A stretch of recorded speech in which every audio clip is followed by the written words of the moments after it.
Hello friends, कैसे आप लोग। उम्मीद करते हैं अच्छे हैं, खुश हैं, मस्त हैं। और फ्रेंड्स, आज हम राज्य के नीति निर्देशक तत्व तक बात कर चुके हैं संविधान में। ठीक, अब आज हम एक संविधान का एक पार्ट पढ़ लेते हैं जो कि संविधान का भाग नहीं था, अभी है। केशवानंद भारती के संविधान का आधारभूत ढांचा। अक्सर यह विवादों में रहने वाला विषय है, इसलिए इसको पढ़ना ज़्यादा ज़रूरी रहता है। और इसको एक आज के विशेष लेक्चर में और सिर्फ इसी को, केशवानंद भारती के, इसको ही पढ़ते हैं। इसके बाद नेक्स्ट क्लास हमारी सरकार के अंग पे होगा। या भी एक लेक्चर बचा मौलिक अधिकार का, जो कि आरक्षण से संबंधित है। आरक्षण आपको बाद में पढ़ाया जाएगा हर चीज़ के। अब कल से हम मौलिक अधिकार पे बात करेंगे। और अगेन, अगर आप द बेसिक पॉइंट पे नए हैं तो निश्चित रूप से सब्सक्राइब करना ना भूलिए और क्लासेस को ज़्यादा से ज़्यादा शेयर करिए, अपने साथियों को भी बताइए। और निश्चित रूप से यहाँ पे और भी क्लासेस आपके लिए अवेलेबल है। ज्योग्राफी की भी चल रही, इकोनॉमिक्स की भी क्लासेस शुरू की जाएगी, जेईई की भी जल्द ही। बाकी आपका सब्सक्राइब करना, आपका लाइक, आपका कमेंट ही हमारे लिए सहयोग का काम करता है। और निश्चित रूप से आपका जितना सहयोग रहेगा उतना हमारे लिए प्लस पॉइंट रहेगा और उतना हमें और अपना मेहनत कर सकते हैं और आपके लिए भी फ़ायदेमंद निश्चित रूप से रहेगा। तो बस आपसे इतनी रिक्वेस्ट है, जो कि आपकी एक नैतिक जिम्मेदारी, आप अपनी नैतिक जिम्मेदारी का निर्वहन करिए। आप कोई भी अपना 1 घंटा 40 मिनट डेडिकेटेड होकर क्लासेस दी जा रही है आपको, बस छोटा सा आपको लाइक करना है, वो नैतिक जिम्मेदारी है आपका। चैनल को सब्सक्राइब करिए और जो आपके आसपास के साथी हैं उनको शेयर ज़रूर कर दीजिए ताकि उनको भी फ़ायदा मिलता रहे। तो स्टार्ट करते हैं आज का हम अपना क्लास। और क्लास क्या रहेगा? Doctrine of basic structure. Doctrine of basic structure, Kesavananda Bharati case. अक्सर ये विवादों में रहने वाला है, तो हम आज सब कुछ बात कर लेते हैं कि केशवानंद भाई साहब कौन थे और कैसे इतने महत्वपूर्ण आ गए। आज 24 अप्रैल 1973 केशवानंद भारती के सुप्रीम कोर्ट के इतिहास का सबसे बेहतरीन निर्णयों में से एक है, जिसके माध्यम से संपूर्ण कार्यपालिका विधायिका पर सुप्रीम कोर्ट ने एक तरीके से नियंत्रण स्थापित कर लिया है।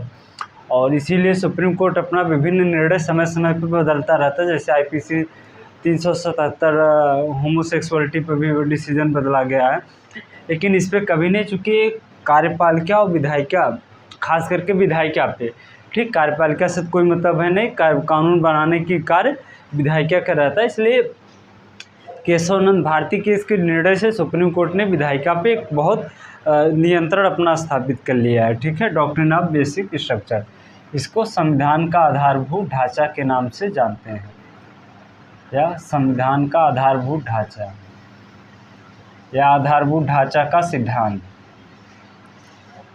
या आधारभूत ढांचा का सिद्धांत, बेसिक स्ट्रक्चर का सिद्धांत, आप चाहे जो करिए। ठीक, देखिए, हम जानते हैं संविधान संशोधन का पावर किसको है। ठीक, संविधान संशोधन का पावर सिर्फ और सिर्फ पार्लियामेंट के है। पार्लियामेंट से तात्पर्य संविधान संशोधन की शक्ति अनुच्छेद 368 के तहत संसद को है। संसद के 3 अंग होते हैं, ठीक, राज्यसभा, लोकसभा, राष्ट्रपति। और प्रथम दृष्टया लोकसभा में कानून को रखा जाता है, इसके बाद राज्यसभा में, इसके बाद राष्ट्रपति उस पर साइन करता है, तो फाइनली एक कानून का रूप ले लेता है और कानून का रूप हो जाता है।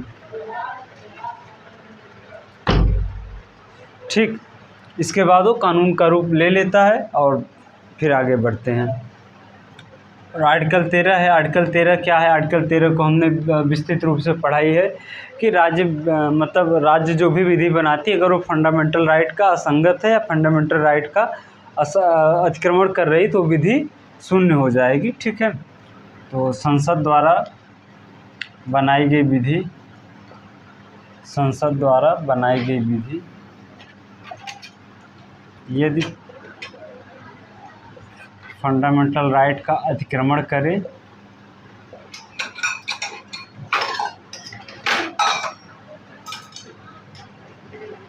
तो वह विधि शून्य मानी जाएगी, शून्य हो जाएगी। ठीक, अगर शून्य हो जाएगी। बाकी आर्टिकल 13 में आपको हमने इसको विस्तृत रूप से चर्चा की थी। यदि कोई किसी कानून का कोई एक पार्ट, कोई दो पार्ट अगर उसका आधारभूत ढांचा मतलब ये मौलिक अधिकार का उल्लंघन कर रहा है तो सिर्फ वही एक दो पार्ट ही इसका शून्य होगा, और यदि किसी कारणवश पूरा कानून ही मौलिक अधिकार का अतिक्रमण कर रहा है, उल्लंघन कर रहा है तो ठीक हो जाएगा। ठीक है। आज़ादी के बाद क्या हुआ हम जानते हैं, हमारा देश 15 अगस्त 1947 को आज़ाद हुआ था। 15 अगस्त 1947। ठीक। जमींदारी उन्मूलन कानून आया था। ठीक। जमींदारी उन्मूलन, जो ज़मीन के मालिक थे उनको लेके और जिनके पास ज़मीनें नहीं थी उनको प्रोवाइड कराना क्या था। ठीक। जमींदारी उन्मूलन। उस समय संपत्ति का अधिकार फंडामेंटल राइट अधिकार था। ये भी हम जानते हैं, आर्टिकल 31 में हमने पढ़ा, उसको समाप्त कर दिया गया। देखिए, फंडामेंटल राइट, संपत्ति का अधिकार का फंडामेंटल राइट के होने से तात्पर्य यह है, ठीक है फ्रेंड्स, फंडामेंटल राइट का होने से मतलब है कि अगर उसके उल्लंघन पर हम सुप्रीम कोर्ट जा सकते हैं, लेकिन अगर अभी वर्तमान में संपत्ति का अधिकार आर्टिकल 300 के तहत एक कानूनी अधिकार है, और कानूनी अधिकार होने से तात्पर्य यह है कि संसद या कानून कोई भी कार्यपालिका विधायिका हमारी संपत्तियों को छीन सकती है या अर्जित कर सकती है। हाँ, कानूनी अधिकार है तो बिना हमारी सहमति के भी वो संपत्ति हो चाहे घर हो ले सकती है। हाँ, उसका आर्थिक मुआवजा दिया जाएगा, वो बात अलग है। लेकिन अगर ये फंडामेंटल राइट होता तो बिना हमारी सहमति के कोई नहीं ले सकता, संसद या कोई भी विधायिका कार्यपालिका। ऐसे में क्या होता है, कभी रोड बनाना हुआ, कभी ब्रिज बनाना हुआ तो निश्चित रूप से ज़मीनों को एक्वायर की जाती है। एक्विजिशन के मामले में क्या होता है कि लोग सुप्रीम कोर्ट पहुंच जाते थे कि हमारी ज़मीन है, तो ऐसे में इसको कानूनी अधिकार है तो आपको मुआवजा मिल जाएगा। अब आप ये रोक नहीं सकते, नहीं हमारी ज़मीन है, यहाँ से सड़क नहीं जाएगी। ठीक, ये पूर्ण रूप से प्रतिबंधित है, क्योंकि अभी आर्टिकल 300 के तहत एक कानूनी अधिकार है, अभी मौलिक अधिकार नहीं रह गया है। आगे बढ़ते हैं। ठीक, उसमें संपत्ति का अधिकार फंडामेंटल राइट का था। ठीक है। इसके बाद क्या हुआ, जमींदार जो थे कोर्ट जाने लगे, ठीक, भैया हमारी संपत्ति छीन रही है, बचाओ, सुप्रीम कोर्ट। उसमें संपत्ति का अधिकार फंडामेंटल राइट के अधीन था। ठीक, तो इसलिए आर्टिकल 19 में था, आर्टिकल 19F एंड आर्टिकल 31 में था। ठीक। अब इसके बाद प्रथम संविधान संशोधन किया गया, इसको मिटाते हैं।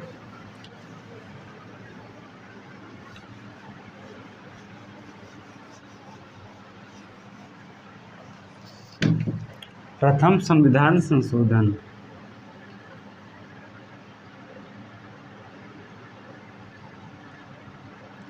फर्स्ट कॉन्स्टिट्यूशन अमेंडमेंट, ठीक, by the parliament in the constitution, Bharat की संसद द्वारा भारत के संविधान में किया गया प्रथम संशोधन। प्रथम संशोधन क्या था, ठीक, इसको 1951 में किया गया और 26 जनवरी 1950 को लागू हुआ और 1951 में एक साल बाद ही संशोधन करना पड़ा। इसमें क्या हुआ, सरकार ने आर्टिकल 31 में 2 क्लॉज जोड़ दिए। आर्टिकल 31 क्या था, आर्टिकल 31 ए और बी पिछले लेक्चर में हम पढ़ चुके हैं। आर्टिकल 31 क्या था, राज्य विधि बनाकर संपत्ति अर्जित कर सकते हैं। राज्य विधि बनाकर, इसको हम पढ़ चुके हैं। संपत्ति शोषण के विरुद्ध अधिकार, लास्ट सेक्शन में इस चीज़ को हम विस्तृत पढ़ चुके हैं, तो आप निश्चित रूप से उसको क्लास देखिए तो आपको ज़्यादा फायदेमंद रहेगा। ठीक है। और एक चीज़ इसमें भी जोड़ा गया कि अनुसूची 9 में, ठीक है, ऐड किया गया कानून न्यायिक समीक्षा से बाहर रहेगा या न्यायालय के दायरे में नहीं रहेगा। आप दोनों का मतलब एक ही हुआ, आप एग्जाम में न्यायिक समीक्षा शब्द का ही प्रयोग करेंगे, बाकी समझने के लिए कुछ भी। तो प्रथम संविधान संशोधन इसी के तहत किया गया। ठीक, इसके बाद सुप्रीम कोर्ट का निर्णय आता है, शंकरी प्रसाद वर्सेस भारत संघ। पहला निर्णय, शंकरी प्रसाद वर्सेस भारत संघ। एक तरफ शंकरी प्रसाद थे और दूसरी तरफ भारत संघ थे, मतलब भारत का पक्ष था। ठीक, इसमें क्या किया गया, इसमें प्रथम संविधान संशोधन को चुनौती दी गई कि भैया ये फंडामेंटल राइट है, उसमें लिखा गया है कि फंडामेंटल राइट को संशोधित नहीं किया जा सकता। ठीक, अगर कोई विधि फंडामेंटल राइट का, जिसे आप पढ़ेंगे उसमें लिखा गया है आर्टिकल 13 में भी, यदि कोई विधि फंडामेंटल राइट का उल्लंघन करती है तो उसको इस आधार पर सुप्रीम कोर्ट में चुनौती दी जा सकती है। और ये विधि पूरी की पूरी संपत्ति के अधिकार का उल्लंघन कर रही थी, इसलिए इसको सुप्रीम कोर्ट में ले जाया गया। शंकरी प्रसाद लेके गए। ठीक, तर्क क्या दिए, तर्क वही जो हम आपको बताए हैं। ठीक, पहला तर्क क्या था, आर्टिकल 23 आर्टिकल 23-13 जो विधि फंडामेंटल राइट को सीमित करेगी। आर्टिकल 13 में लिखा गया है जो विधि फंडामेंटल राइट को सीमित करेगी, फंडामेंटल राइट को सीमित, वो विधि अवैध होगी। ठीक, या इलीगल हो जाएगी या अशून्य हो जाएगी, आप चाहे जो कर सकते हैं। इनका तर्क था आर्टिकल 13 में दिए गए।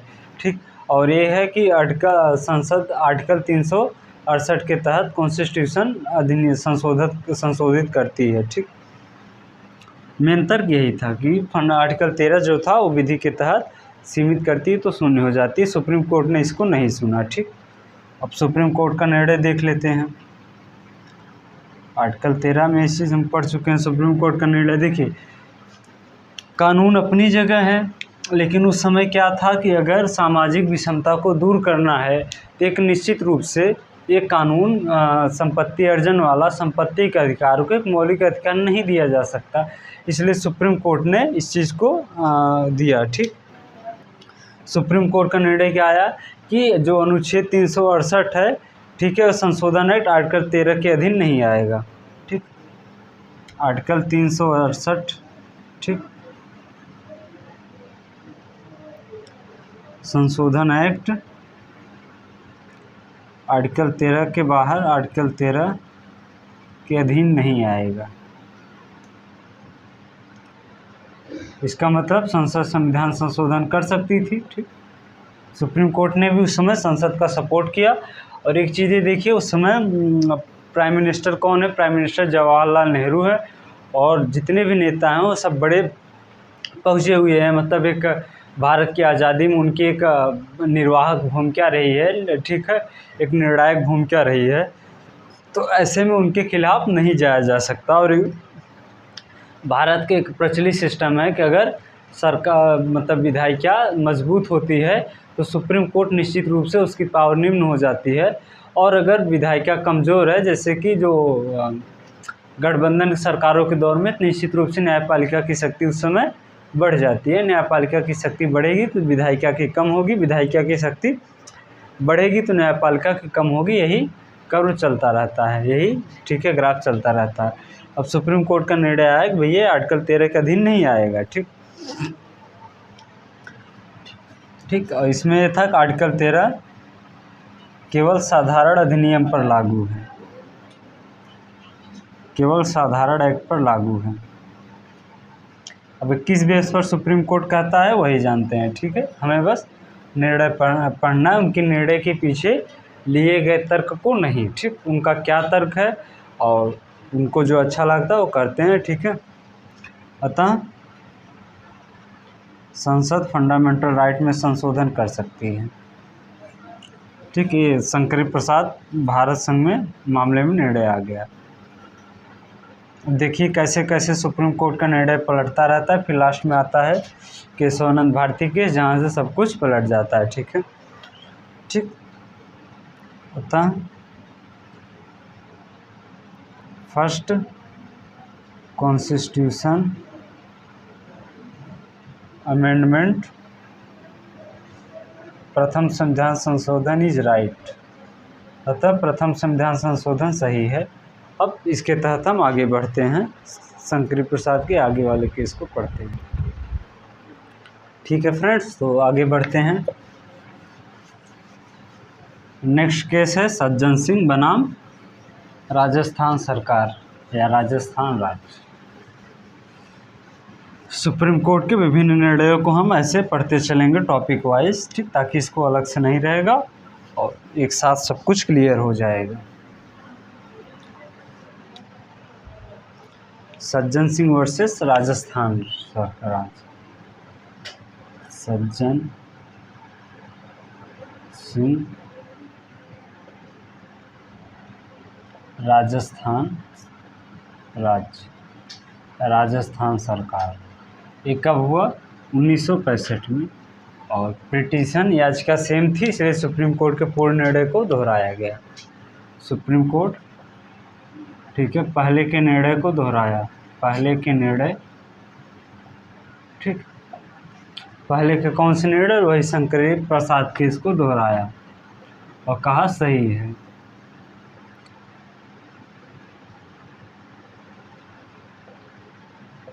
शंकरी प्रसाद केस को दोहराया सज्जन सिंह बनाम राजस्थान में। नेक्स्ट आता है गोलकनाथ केस वर्सेस पंजाब राज्य। ये पंजाब के थे, ठीक, पंजाब के ऊपर केस किए थे वर्सेस पंजाब राज्य, ठीक है। 1967 में निर्णय आता है और यहाँ पे क्या होता है? यहाँ पे 11 जजेस की बेंच बैठती है, ठीक, 11 जजेस की बेंच। सुप्रीम कोर्ट के अभी तक के 1967 तक के निर्णयों में सबसे प्रमुख निर्णय, जैसे कहते हैं कि सबसे बड़ी बेंच द्वारा दिया गया निर्णय 1967 तक गोलकनाथ केस था। इसके बाद 13 जजों की बेंच केशवानंद भारती केस में हो जाती है। यहाँ पे क्या किया? CJI श्री सुब्बा राव थे, CJI श्री सुब्बा राव जी थे उस समय के 1967 में। आप कमेंट करके बताइए अभी वर्तमान में सुप्रीम कोर्ट के चीफ जस्टिस ऑफ इंडिया, ठीक है, भारत के chief justice of Subba Rao. 6-5 से निर्णय।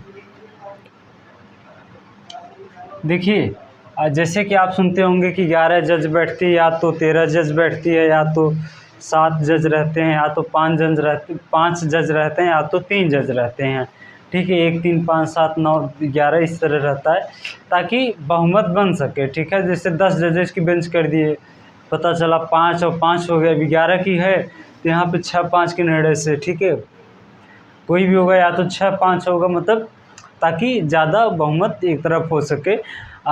विषम संख्या लेने से तात्पर्य होता है कि निर्णय बराबर ना आ जाए, ठीक है, कि 5-5 टाई हो जाए, पता चला फिर निर्णय को टाई मैच तो है नहीं, इसको परिवर्तित कर सकते, इसलिए ज़रूरी हो जाता है कि इसको एक अलग लिया जाए, ठीक है।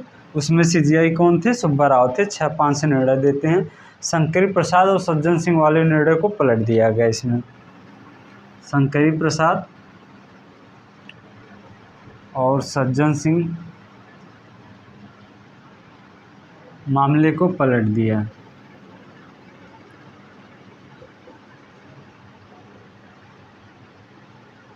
ठीक, शंकरी प्रसाद और सज्जन मामले को पलट दिया। अभी तक क्या था भैया? संसद फंडामेंटल राइट में संशोधन कर सकती है, ठीक है।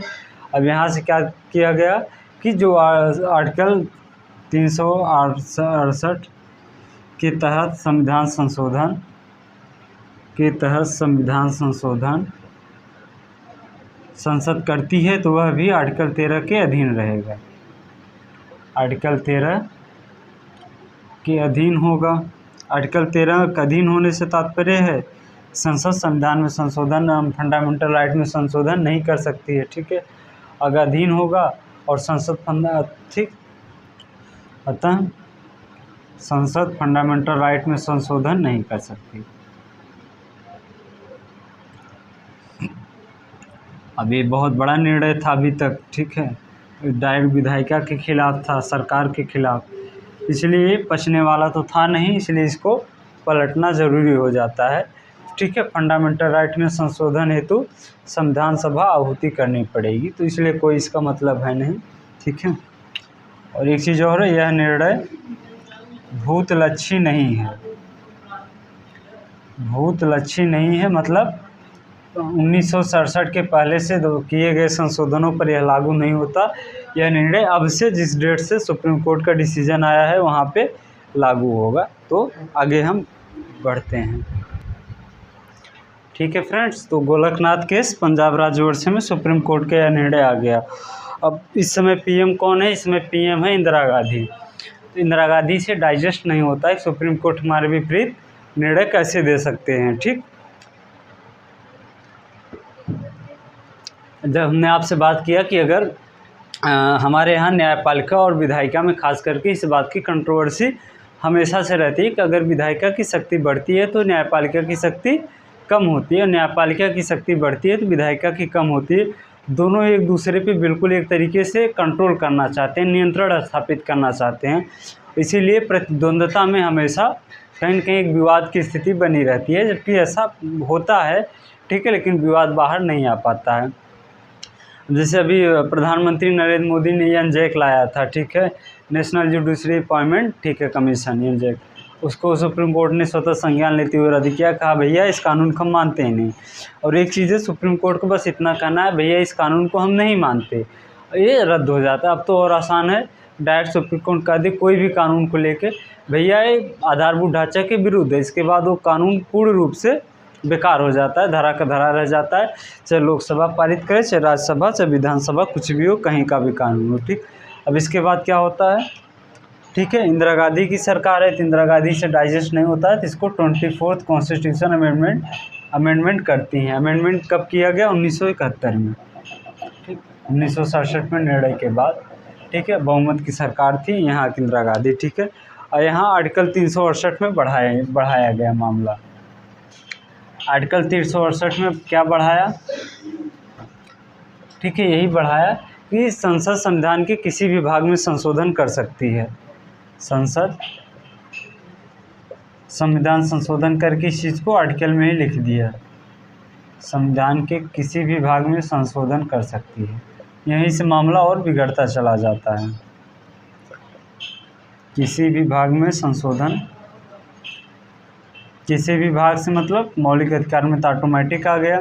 ठीक, विवाद का कारण मेन विवाद का कारण तो यही था, मौलिक अधिकार में संशोधन को लेके विवाद की स्थिति बनती थी। इंदिरा गांधी द्वारा दायर कर दिए भैया 368 में कोई भी बढ़ा दिए, संसद संविधान के किसी भी भाग में संशोधन कर सकती है। ठीक है, और एक चीज़ और लीजिए यहाँ पे, आर्टिकल 368 के तहत संशोधन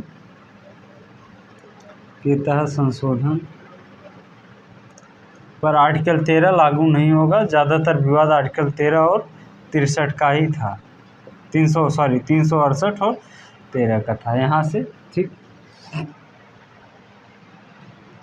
और आर्टिकल 368 में बढ़ा दिया, आर्टिकल 13 में भी बढ़ा दिया।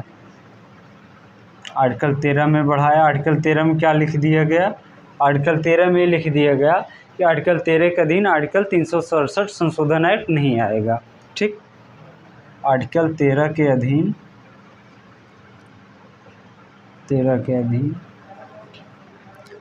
आर्टिकल 368 का संशोधन एक्ट नहीं आएगा।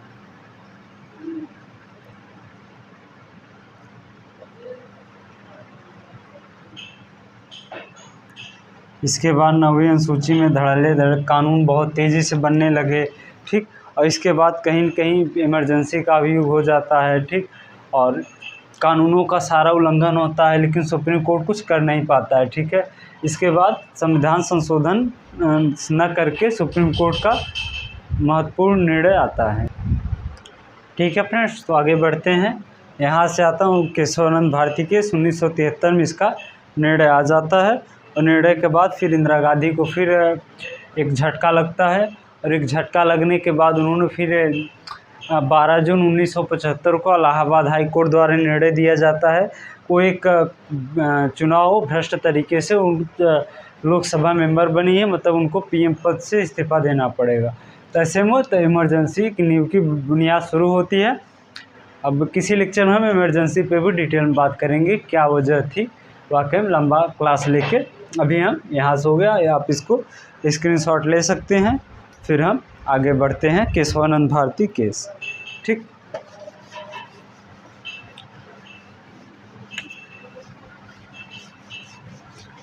संविधान का आधारभूत ढांचा।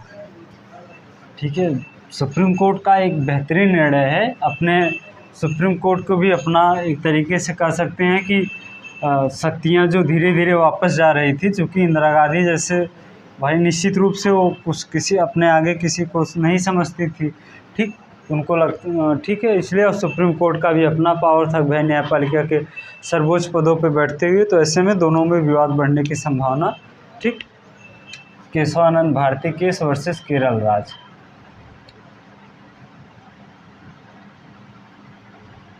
केशवानंद भारती कौन थे?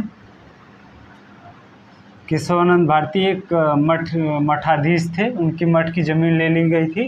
ठीक है, इसीलिए वो सुप्रीम कोर्ट चले गए थे। और इन्हें तो नहीं, लेकिन केशवानंद भारती केस के तहत सुप्रीम कोर्ट को मिल गया था एक जजमेंट देने का मौका। चूँकि 24वें संविधान संशोधन के बाद फिर लगातार बस सुप्रीम कोर्ट मतलब ये इसी देख में था, कोई लेके आए विवाद। ठीक है, इसके बाद जैसे केशवानंद भारती पहुँचे, ठीक है, 72-73 में उसका निर्णय आ गया, बहुत जल्दी निर्णय दिया। सुप्रीम कोर्ट पहले से प्लान करके बैठा था भाई, अगर सुप्रीम कोर्ट निर्णय नहीं देता तो निश्चित रूप से उसके प्रभाव पर उसके शक्तियों में कमी आएगा। ठीक है, अब तक का, ठीक है, 2023 तक का सबसे बड़ी बेंच है। 13 जजेस की बेंच बैठती है, 13 जजेस की बेंच।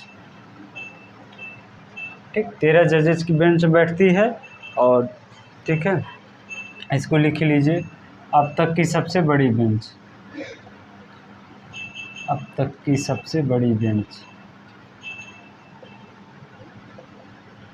ठीक, अब तक की सबसे बड़ी बेंच बैठती है। और CJI इसमें कौन थे? Chief justice of India. ठीक, इसे भी पूछा जाता है महत्वपूर्ण निर्णयों में, श्री सकरी साहब थे। ठीक है, तो इस चीज़ को, सॉरी सकरी नहीं, सिकरी है, श्री सिकरी साहब थे। और तो इस चीज़ को ध्यान में रखिएगा।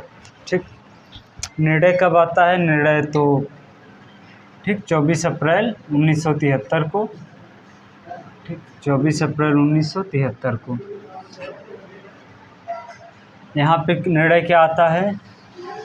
संसद संविधान के किसी भी भाग में संशोधन कर सकती है। ठीक, संसद संविधान के किसी भी भाग में संशोधन कर सकती है।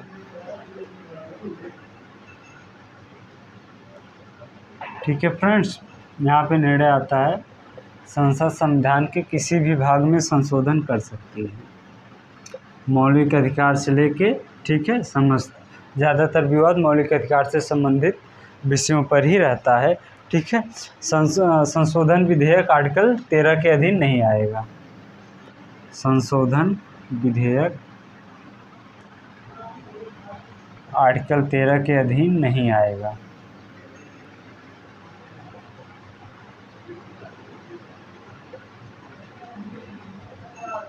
संशोधन विधेयक आर्टिकल 13 के अधीन नहीं आएगी, सुप्रीम कोर्ट द्वारा निर्णय दिया गया। ठीक है, और इसके हिसाब से जो 24वां संविधान संशोधन है उसको वैध करार दिया गया है। ठीक,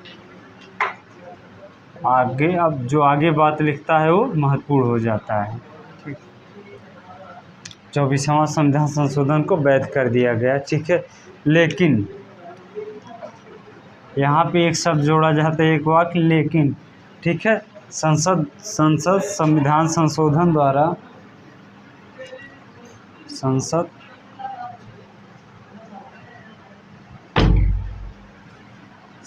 संविधान संशोधन द्वारा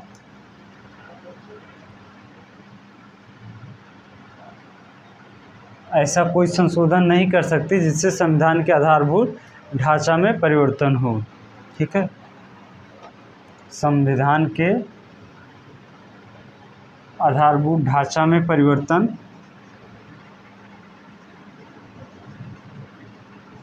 आधारभूत ढांचा बेसिक स्ट्रक्चर में परिवर्तन नहीं कर सकती। ठीक, यहाँ से मामला बिल्कुल पलट जाता है।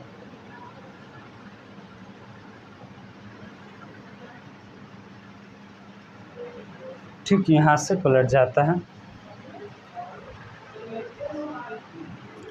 एक चीज़ और, मतलब संसद की संविधान संशोधन की शक्ति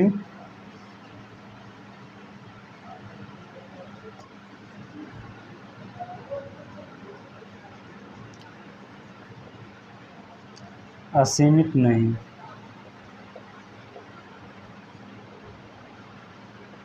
ठीक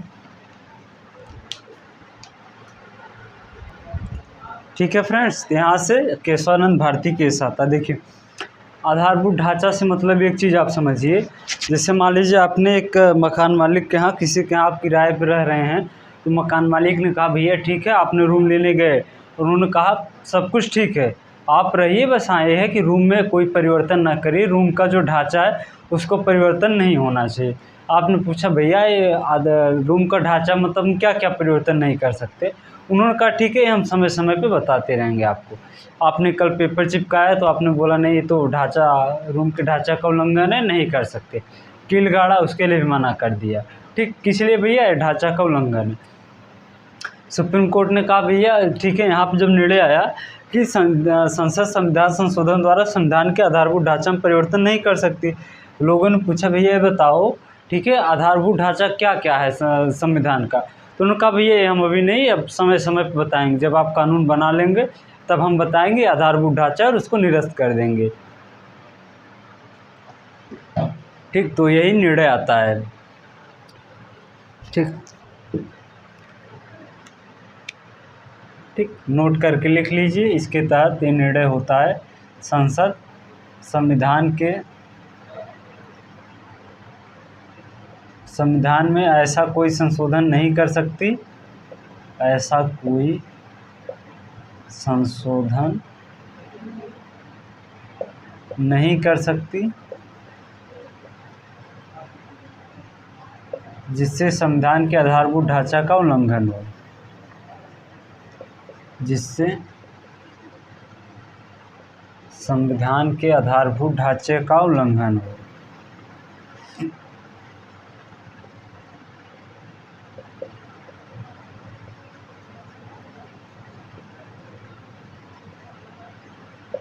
ठीक फ्रेंड्स, तो यहाँ से क्या हुआ, संसद की शक्ति, सुप्रीम कोर्ट की शक्ति बढ़ गई, निश्चित रूप से न्यायपालिका की शक्ति घट जाती है।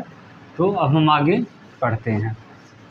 ठीक, एक 42वां संविधान संशोधन, हम कभी 42-44 जब संविधान संशोधन पर हम बात करेंगे, पॉलिटी और IR हम सब कुछ आपको पढ़ाएंगे। ठीक है, जितने भी सुप्रीम कोर्ट के निर्णय, जितने भी पर्यावरण संबंधित कानून वगैरह है किसी भी का, ठीक है, सब कुछ A to Z चीज़ें आपको पढ़ाया जाएगा। ठीक, नेक्स्ट आता है एक 42वां संविधान संशोधन। ठीक है, 42वां संविधान संशोधन कब किया गया? 1976। एक तरीके से इसको मिनी कॉन्स्टिट्यूशन बोलते हैं। ठीक, 44वें को मिनी कॉन्स्टिट्यूशन बोलते हैं। ठीक है, इसमें कहा गया कि आर्टिकल 368 के तहत जो संशोधन किया जाएगा,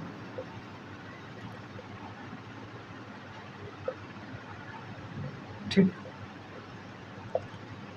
आर्टिकल 368 के जो संशोधन किया जाएगा उसे चुनौती नहीं दी जा सकती, उसे न्यायालय में चुनौती नहीं दी जा सकती। इंदिरा गांधी की सरकार है। ठीक, और इमरजेंसी की भी सिचुएशन है, तो आप इस चीज़ को भी ध्यान रखेंगे। अब तक इमरजेंसी लग चुकी है, ये इमरजेंसी में 1975 में, ठीक, अप्रैल 1975 में इमरजेंसी का युग शुरू हो जाता है। इंदिरा गांधी शासनकाल है, उन्होंने अपनी कोई सुप्रीम कोर्ट भी कुछ कर नहीं पाता है, कोई बचा नहीं पाता है, इसलिए आर्टिकल 368 के तहत जो संशोधन किया जाएगा न्यायालय में चुनौती नहीं दी जा सकती। और इमरजेंसी में हम बात करें, जैसे इमरजेंसी और मार्शल लॉ में हम जब तुलना किए थे, तो इमरजेंसी में भी न्यायालय बंद नहीं होते हैं।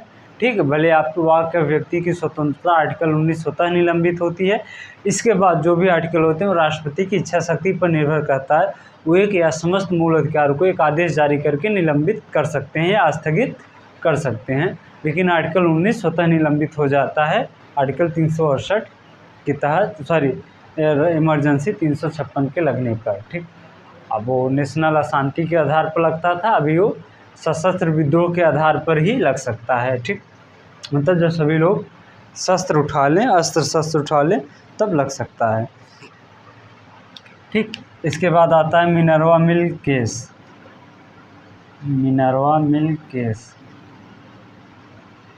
ठीक, एक मिल के मालिक हैं, ठीक, इनका केस आता है। ठीक है, तो सुप्रीम कोर्ट ने उपरोक्त बात को अवैध घोषित किया और न्यायिक समीक्षा को आधारभूत ढांचा बताया। ठीक, सुप्रीम कोर्ट ने 42वां संशोधन को अवैध बताया, और न्यायिक समीक्षा को आधारभूत ढांचा घोषित किया। न्यायिक समीक्षा को आधारभूत ढांचा बताया। ठीक, मतलब न्यायिक समीक्षा संविधान के आधारभूत ढांचा का भाग है, इसलिए उससे संसद इस अधिकार को छीन नहीं सकती है।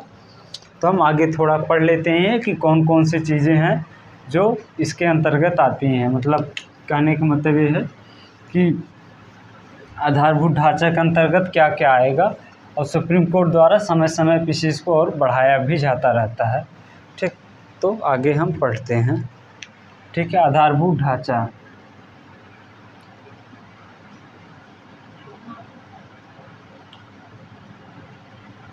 ठीक, अब इसके माध्यम से सुप्रीम कोर्ट की बढ़ती हुई शक्तियों को देखेंगे। पहला तो यही है न्यायिक पुनरावलोकन या न्यायिक समीक्षा। ठीक, न्यायिक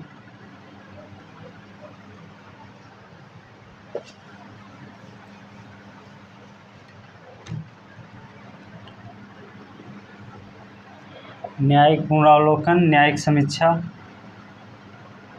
जो कानून बनता है उसका समीक्षा संसद कर सकती है, सुप्रीम कोर्ट कर सकती है। ये तो मिनर्वा मिल केस में हमने इसको देखा। 42वां संविधान संशोधन, मतलब 42वां संविधान संशोधन को शायद मैंने लिखवा दिया है कि लिखा है कि 42वें संविधान संशोधन को अवैध नहीं, जो ये इतना इस भाग को उपरोक्त बात को अवैध किया गया था। तो इस चीज़ को आप करेक्ट कर लीजिएगा। ठीक, आप प्लीज़ करेक्ट कर लीजिएगा। ठीक, अब विधि का शासन, रूल ऑफ लॉ को भी संसद नहीं छीन सकती। ठीक, ये भी संविधान के आधारभूत ढांचे के अंतर्गत आएगा। विधि का शासन मतलब हर चीज़ रूल बाय रूल के अकॉर्डिंग ही होगा। ठीक है, संविधान की सर्वोच्चता। ठीक है, सुप्रीम हमारे यहाँ कौन है? ना तो संसद है ना तो सुप्रीम कोर्ट है।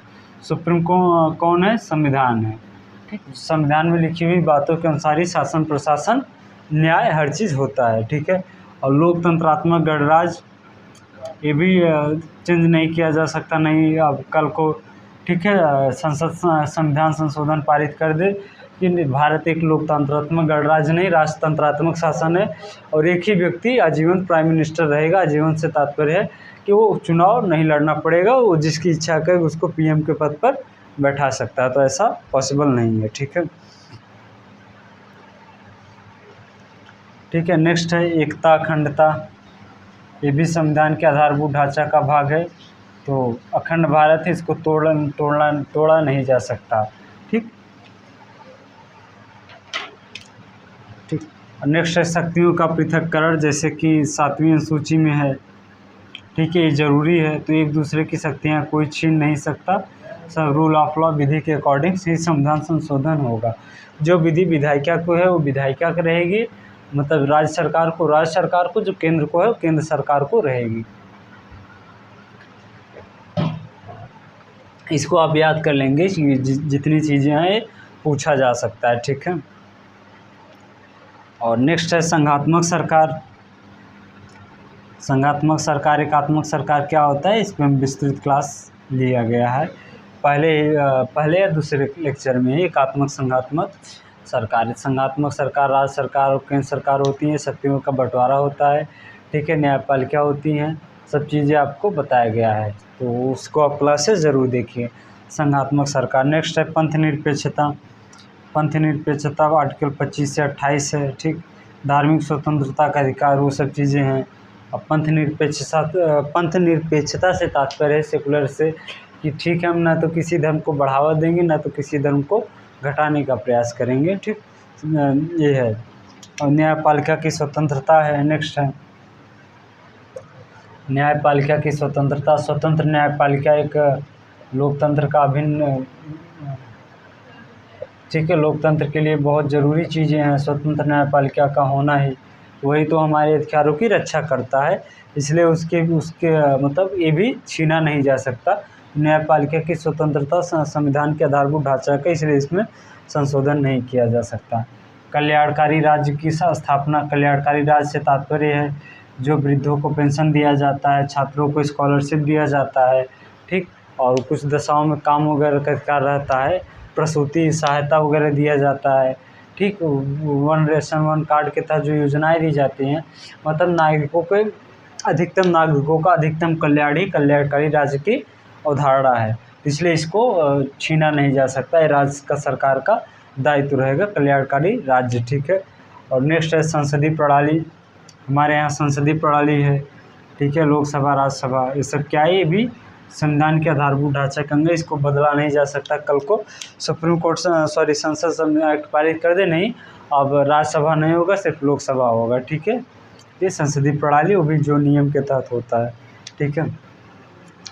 और नेक्स्ट है व्यक्ति की स्वतंत्रता, जो हमारे आर्टिकल 19 वगैरह में है, आर्टिकल 21 में है, राइट टू लाइफ, इसको भी नहीं छीना जा सकता, ठीक है, व्यक्ति की स्वतंत्रता है।